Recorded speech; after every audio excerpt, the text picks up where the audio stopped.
Good afternoon. Thank you for joining us today.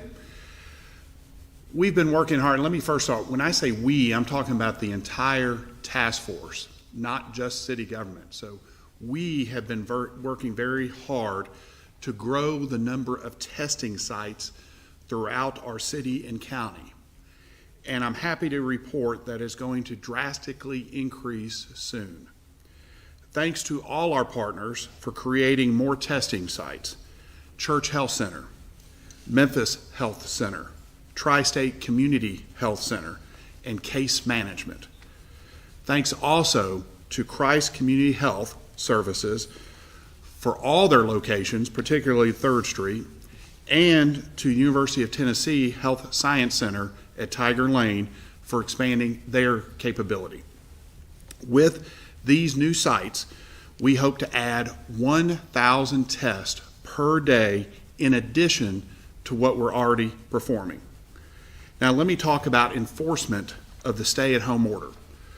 We are taking every measure possible to enforce the full measure of the law for those who refuse to comply with the safer-at-home order. Let me give you a quick update on 2 points. First, code enforcement. Code enforcement is responding to citizen complaints about businesses who are non-essential who are operating. They have gotten complaints about 204 businesses to date. They have visited at least one time 181 of those businesses, and 2 failed to comply and got an order to close. But one of those 2 has voluntarily closed since then, and we're working on the second one to take voluntary action. With respect to the Memphis Police Department, yesterday they got 5 complaints for businesses operating that should not, 17 crowd violations, and 1 church function. They interceded on all those and successfully resolved those without writing a citation. I mentioned earlier in this week that we're working on a widespread effort to share our message. We have partnered with VACO, V-A-C-O, Memphis Tourism, the Metropolitan Memphis Hotel and Lodging Association, the Memphis Housing Authority, Memphis Housing Authority, and the Memphis Restaurant Association. This group together, with a grant from the Mid-South COVID-19 Regional Response Fund, we have set up a call center that will provide temporary employment for members of the restaurant and tourism industry, which, as you know, has been decimated the last few weeks. Those employees will call on Memphis Housing Authority residents. These phone calls will be made to check on the health and status of those MHA residents, inform them of the testing opportunities that are available to them, and reinforce the importance of staying home and following the CDC recommendations. The call center will be fully operational Friday. Lastly, Easter and Passover are 2 of the largest religious holidays in the world. They serve as a reminder that during the darkest of times, we have been delivered from that darkness into the light. They are a reminder of hope instead of despair. I strongly encourage our religious leaders in Memphis and Shelby County to remain vigilant and to provide services only through live streaming and broadcasting. Please do not hold services in person with over 10 people. I know it doesn't feel like it, but it's the right thing to do to protect our citizens and your congregation. This Easter, this Passover, we must come together to stay apart. Now, Mr. David Sweat from the Health Department will speak.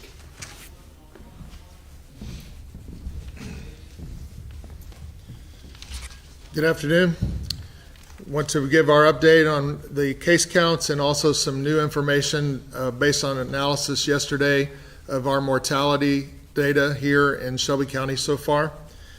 Right now, we are reporting from yesterday 897 total cases with 21 deaths in Shelby County. And we've had 9,913 people who have been tested.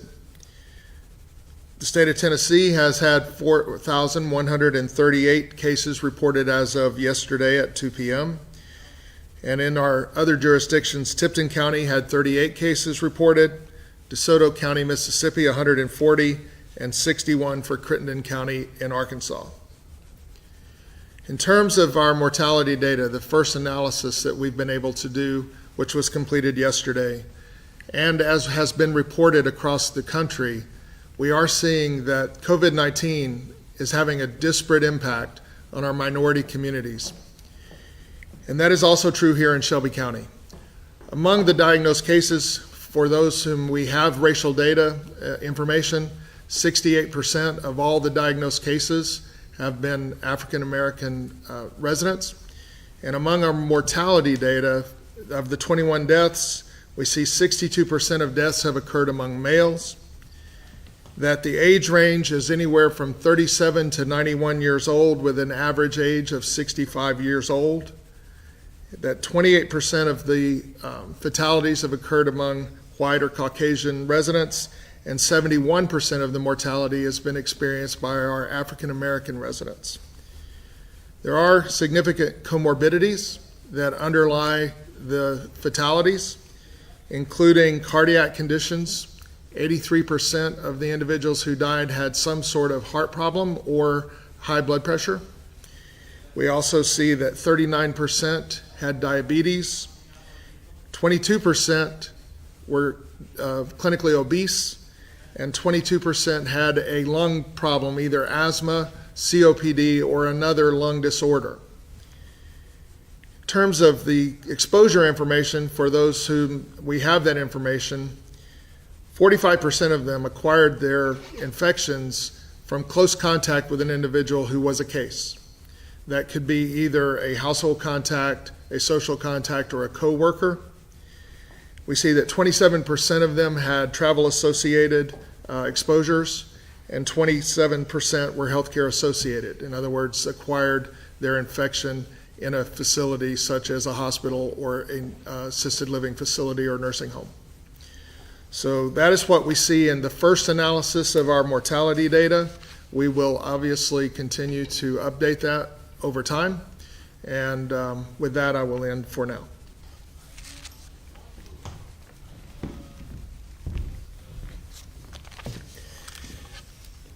Good afternoon. I'd like to first just give thanks to the citizens of Shelby County for adhering to the health directive that I issued. For the most part, most have adhered to it, but there are some, for one reason or the other, have not. I've received multiple calls and emails concerning a particular part of the directive as it relates to places of and gathering to worship. So if you recalled, on April 4th, 2020, as the health officer of Shelby County, I formally issued a health directive number 2, which supersedes any other prior health directive, written or oral, issued by this office.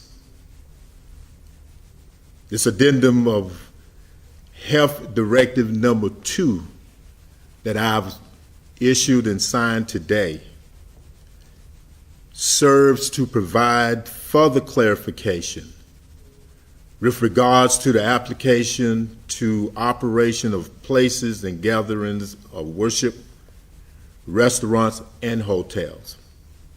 But I will focus primarily on places of and gathering to worship. Health Directive number 2 considers visiting a place of worship as an essential activity.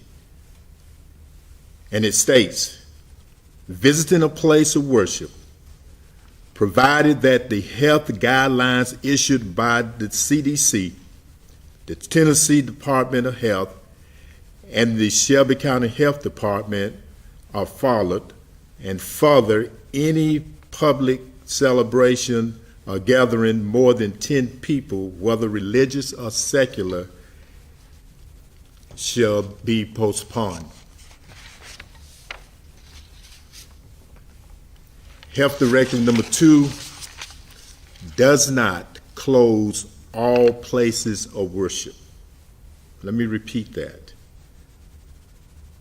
Health Directive number 2 does not close all places of worship.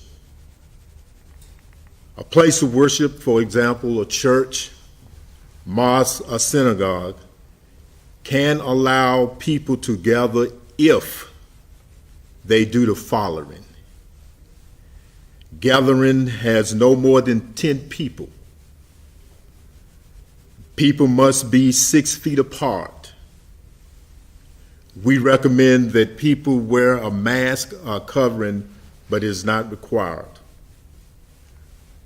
This requirement, gathering no more than 10 people, 6 feet apart, applies whether you are inside the building or out in the parking lot. And by way of an example, if a family wishes to mourn the loss of a loved one during this difficult time, they may consider having a small gathering of no more than 10 people at their church with their minister. And if people wish to come up with some creative way to worship, that is fine as long as social distancing is maintained and the gathering of no more than 10 people occurs. It's imperative that all such creative procedures adhere to social distancing and that's set forth by the CDC, Tennessee Department of Health, and Shelby County Health Department. And the whole purpose of this, as I stated before, is to limit close contact. That's the best way that we can prevent the spread of this virus, the spread of this coronavirus disease, COVID-19. Therefore, we require all, whether it is a church or whether it is a business, we're requiring all to practice social distancing. Social distancing also is called physical distancing, means keeping space between yourself and other people outside your home. And to practice this, again, stay 6 feet apart, do not gather in groups, stay out of crowded places, and avoid mass gatherings, no gathering more than 10 people, and wear a mask or covering over your nose and mouth when you're outside of your home. And I would end it with that.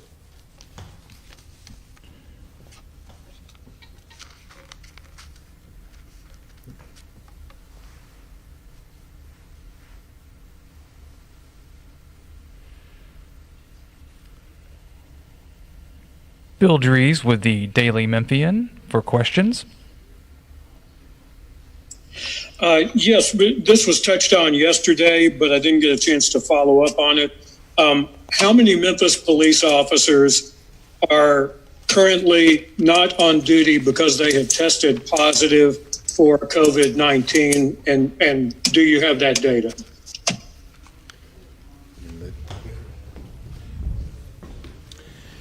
I do not have that data, Bill, but I'll have Ursula follow up with you. Okay, and also we have gotten on occasion some numbers for how many people are hospitalized with COVID and how many are in intensive care. at a given point in the briefing, but we haven't gotten it every day. Do you have those numbers? I have to refer to the health department. I think that data is reported by the hospitals. I do not have it with, I'll speak to it. I'm sorry, I do not have that data with me, but we do have that data. And you said that was Bill Dries? Correct. Okay, Joan Carr will get back with you with that data after I make sure she has it. Brandon Richard with WMC TV. Hello. Can you explain the actions that you guys are taking specifically to address the racial inequalities that we're seeing in these COVID-19 numbers? And also, can somebody from the health department explain why these numbers were not initially shared with the health department? Well, the analysis was only recently completed last night. It's not that the data was not initially shared, but as testing data comes across, the race of the individual being tested is not part of most laboratory requisitions. And so it is only as we investigate cases do we confirm the race information during the investigations. Also, for the mortality data, in order for us to do some analysis of it, we needed to have a few deaths occur so that we could look for patterns. In terms of what is being done, one of the key things that has already been mentioned in the briefing earlier is that we are taking every measure that we can as a task force take to increase the access of everyone in our communities to testing so that it is possible for people to figure out if they are infected with COVID-19 and take appropriate measures or seek appropriate health care. As far as the impacts and why does COVID-19 have a disparate impact on our minority communities, this is something that everyone is recognizing at this time, but I don't think anyone yet has a good explanation for or full explanation for. But our response locally is to try to make sure all of our citizens have access to testing and that they can be referred in for appropriate care as they are diagnosed. Jackie Massey with Fox 13 Memphis. Hey, how are y'all doing? One of my questions is, what was the other businesses that refused to comply after code enforcement stopped by? And also had a question about the Gateway Shopping Center. I know that's going to be a new temporary hospital location. When do y'all plan on getting that set up? And for people who are concerned who live nearby that area, like how do you plan on bringing patients over to that area? Like, do you plan on bringing them individually? How's that going to work with bringing people with COVID to that location? All right, your first question was, I said there were two businesses that refused to close, although one subsequently has agreed. Both are car washes. And I will say we've probably called on 30 car washes in total. So these were the only two that caused a problem. One of the two is closed. We're working on the other to get them closed. On your second question on Gateway, I do believe that is being built out right now, being prepared to be a field hospital or an additional healthcare facility. The Army Corps of Engineers through the state is doing that work. I do believe that will be, even though it's the first identified, it will probably be the secondary facility. They're looking for a facility actually closer to the hospitals. With respect to how patients get there, it'll be no different than how they get to hospitals now. It'll be a variety of ways. Ambulance and our fire department is preparing now for, we talk about a peak at the hospitals. Our 911 center and the ambulances, EMS, they're preparing for their own peak. And that's why they have a facility they've identified at the fairgrounds to handle that peak so they can drop off patients with a qualified health professional and then go to another pickup. So there'll be no special way people will be brought to these field hospitals just the normal way through family or through EMS. Is that right? I'm told I gave a correct answer there. Next question, Jessica Gertler with WREG.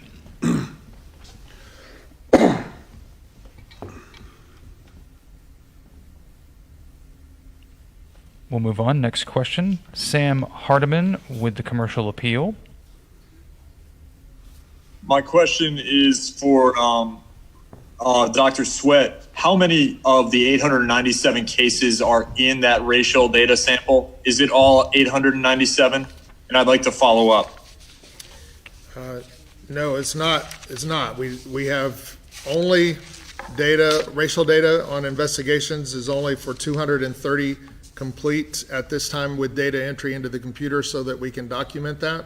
The remaining, which is 30% of the total number of 897 that we have had reported, and the remainder are in the investigation process or in the data entry process. That's 70% of the records. We will obviously be updating that, and we are very actively working to get all the information into the computers so that we can answer those questions. But another thing that we do have to realize is not everyone answers that question, and we do always have missing race data for all diseases because it's not universally captured and universally passed along. And what is your follow-up question?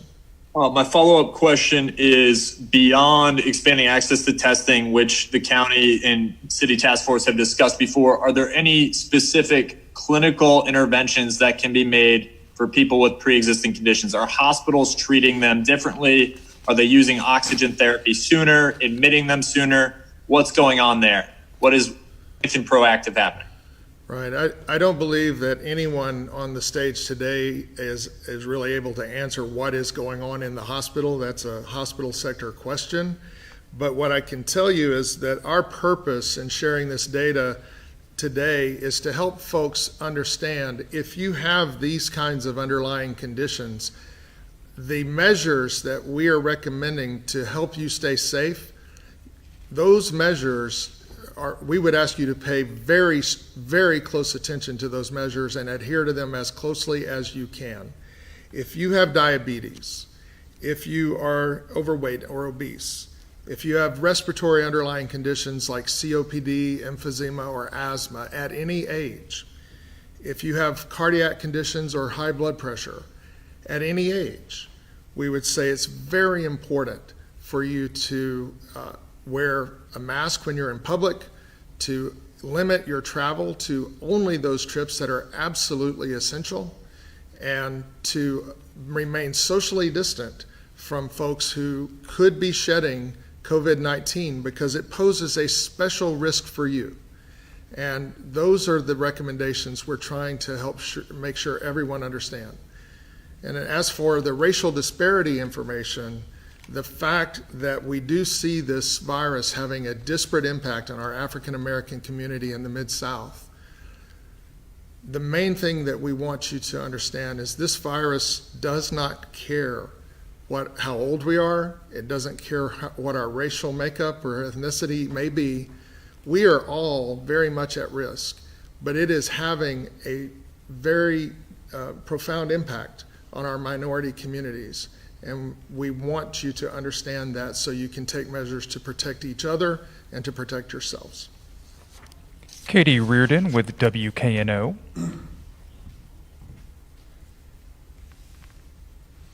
Hi there. I was hoping to just get a bit of clarity on consequences for businesses that don't shut down, because I think there was indication on Monday that one of the car washes that was referenced was forcibly ordered to shut down. What does that mean to be forcibly ordered?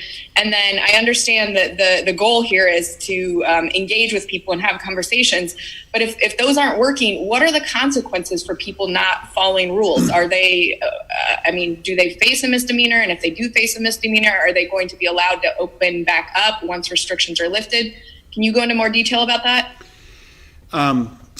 With respect to the two that refused to comply, we did give them an order to close, which was based on the city's safer and home order. They were required to close.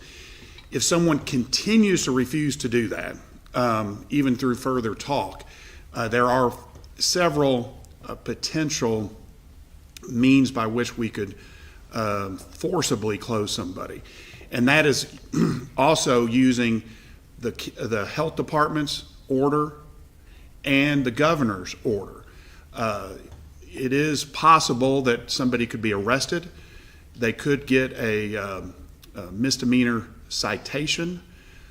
We have looked at trying to block access to that business because most businesses have a right-of-way by which traffic comes in and out, and that's a city right-of-way that can be blocked. I know some jurisdictions in California have explored cutting off power to those locations. I'm not sure any jurisdiction has actually done it. On the legal side, we're investigating every single way we can. We hope never to have to implement any of those, and that's why we continue the dialogue with these businesses. And like I said, we're just down to one right now. Kendall Downing with WMC TV. Hey, everybody. I just had a couple of questions. I'm just going to ask them once and you can answer them. Some of them are pretty quick. As far as the testing, I was interested in how many tests daily we are doing now as a daily rate, and then we hope to add 1,000. So I just wanted that. I know yesterday Alicia talked about mobile testing, maybe in conjunction with the fire department at some apartment complexes. I was wondering if you all could kind of talk about that. And then also, Mayor, if you could speak briefly about the impact on the city budget. You know, sales tax is a big part of the budget. Your presentation is coming up later this month. So I am just curious as to how that is factoring into the budget talks. Okay, as far as the testing data, that varies every day. We've had some days where as low as 100 or 200 test results total have been reported, and then we've had other days where several hundred test results have come in. So that is a highly variable thing from one day to the next. We do know that as we add capacity in each one of the test sites and each one of the test locations that was mentioned at the beginning of this broadcast, that will increase the number of tests that are being run every day. What we do see is about a 9% positivity rate, meaning that if you do 100 tests, about 90 of them turn out, if you do 1,000 tests, about 90 of them turn out to be positive. But on any given day, the number of reports that we're receiving is variable. It just depends. But I'm sorry, were there any other questions for the health department? There was a long list of questions and I was having trouble following all of them. Can you hear me? Yes, go ahead. Yeah, perfect. No, my other question, Alicia mentioned yesterday about mobile testing for apartment complexes, perhaps in conjunction with the fire department. Could you talk more about mobile testing? Is that something that is seriously being explored, and where are we in that process? It is seriously being explored, but it's still under discussion at this time. We don't have a plan to announce yet, but as you heard from the Joint Task Force, which is a multi-agency, multi-sector collaboration that is meeting every single day. We have subcommittees, and one of our subcommittees is about testing, and we're really exploring every avenue we can imagine on how might we expand testing and make sure it has that all citizens of Shelby County have access. So those discussions continue, those plans continue to be developed, and as we have more information, we're happy to share it. With respect to the city budget, as you can imagine, it's not a pretty picture. For the current budget, we've constrained spending, including a hiring freeze for everyone except for public safety. As we look through the budget to see what we can hold back in anticipation of lost revenues, particularly sales tax revenue. The experts we rely on, the University of Memphis economists and our finance team, estimate we could lose 20 to 25% of our sales tax revenue. The question is for how long, and I don't think anybody really can predict that at this point. I will present an overview of our budget in a couple weeks to the City Council. But couple of things we're waiting on is the federal stimulus package that was passed just recently included direct payments from the federal government to city governments with a population of over 500,000 residents, which would include Memphis. The regulations on that were supposed to be out about 10 days ago. We're still waiting for that. We anticipate it here in the next 10 days. We've asked, along with mayors from across the country, to the federal government to have as much flexibility with respect to the use of those funds as we can, including, frankly, just filling holes in our budget from lost revenue and just providing core services.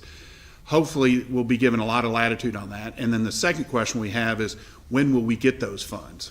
Obviously, the sooner the better. I do not know the answers to those.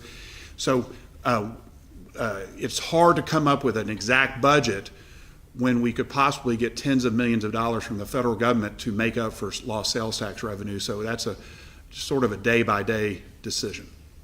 We have time for one final question and follow-up. Shay Arthur with WREG. Hi there. It's been touched on several times, so I'll make my first question brief, and then I have two follow-up questions from Jessica Gertler, who was unable to. She was having some audio issues with her computer.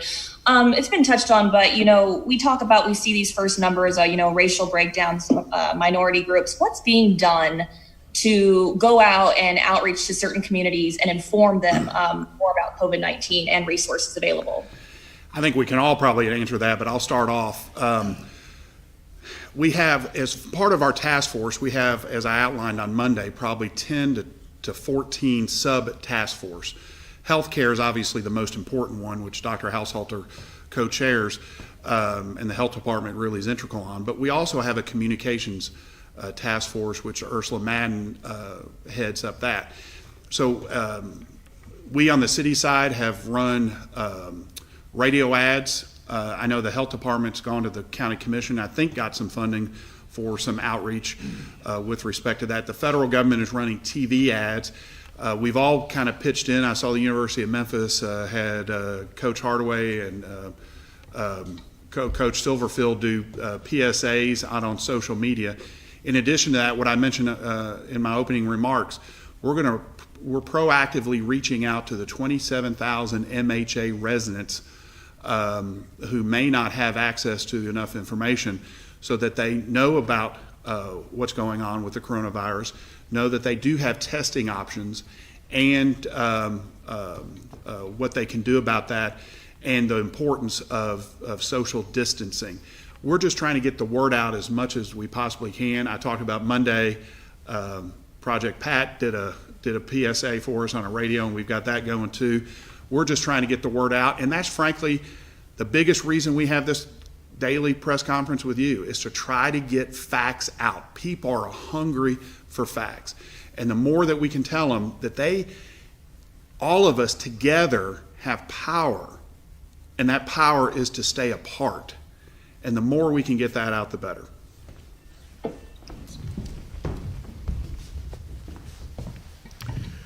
Obviously, the revelation of this data is very concerning to me. And as the health officer of Shelby County Health Department, certainly will be one of several priorities.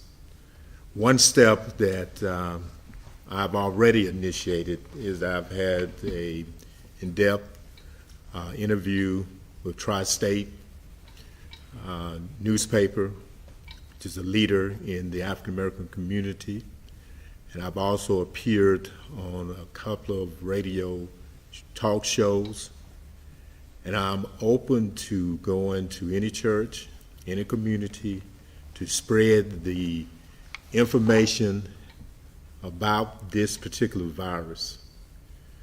The myth that this virus was primarily a white person's problem has been shattered. So hear me.